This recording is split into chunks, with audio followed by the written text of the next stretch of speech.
खुशामदीद। कभी सोचा है कि अगर हम सब मतलब जमीन पर मौजूद हर एक इंसान एक साथ मिलकर चांद पर लेजर मारें तो क्या होगा? आज हम इसी एक दिलचस्प सवाल का जवाब ढूंढने निकलेंगे, जो एक बहुत ही सादा से ख्याल से शुरू होगा और एक इंतहाई हैरानकुन नतीजे पर खत्म होगा। तो सवाल ये है जो पेटर ने पूछा, अगर जमीन पर मौजूद हर शख्स एक ही वक्त में चांद पर एक आम सा लेजर पॉइंटर चलाए तो क्या चांद का रंग बदल जाएगा? बज़ाहिर तो बहुत सीधा सा सवाल लगता है ना? तो देखें, इसका मुख्तसर और सीधा सा जवाब है नहीं, बिल्कुल नहीं।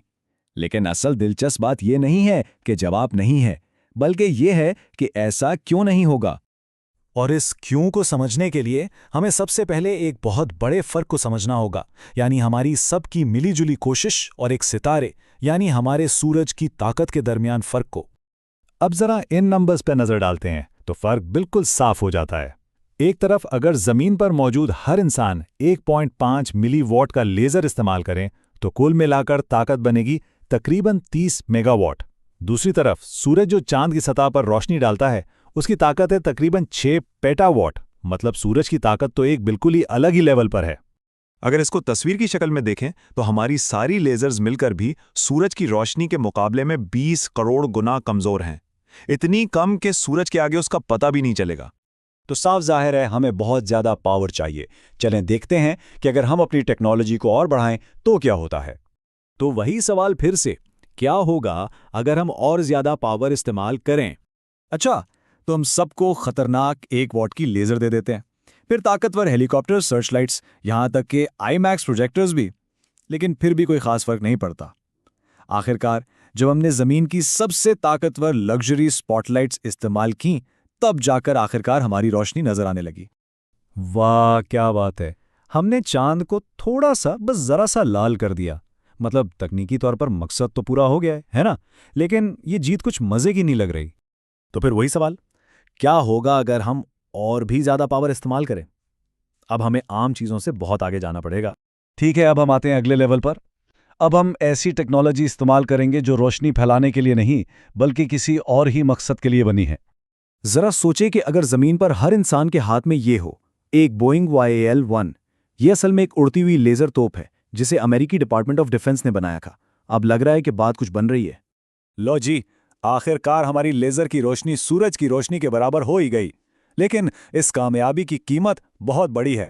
इन सारे सुपर लेजर्स को चलाने के लिए जितनी बिजली चाहिए वो नाकाबिले यकीन है, तकरीबन 5 पेटावाट। ये पूरी दुनिया में इस्तेमाल होने वाली औसत बिजली से भी दुगनी है।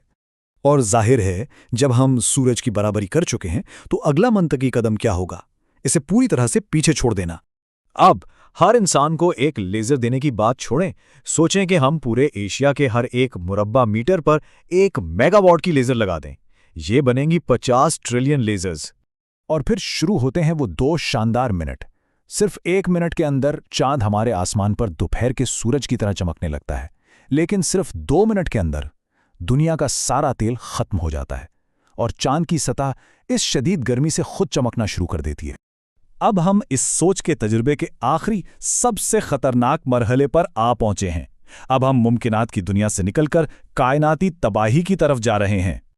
अब फर्ज करते हैं कि हम जमीन की सबसे ताकतवर लेजर जो नेशनल इग्निशन फैसिलिटी में है उसे मुसलसल चला सकते हैं और हर इंसान को एक एक दे देते हैं। अच्छा, सबसे पहले तो ये कि हमारी अपनी फिजा ही प्लाज्मा बनकर हमें भाप बना देगी। चलें एक लम्हे के लिए इस बात को नज़रअंदाज कर देते हैं।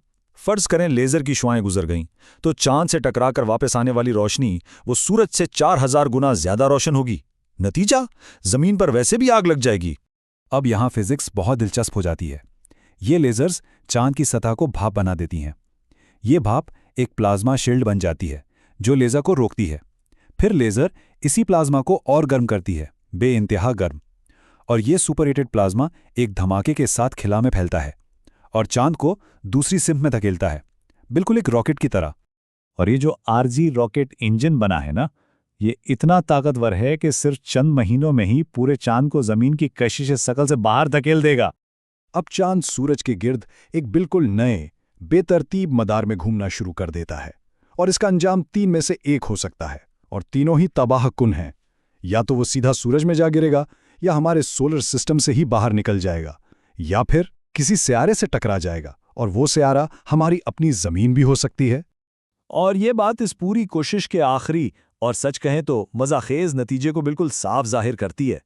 मेरे ख्याल में हम सब मानेंगे कि अगर ऐसा हुआ तो हम उसी के लायक थे।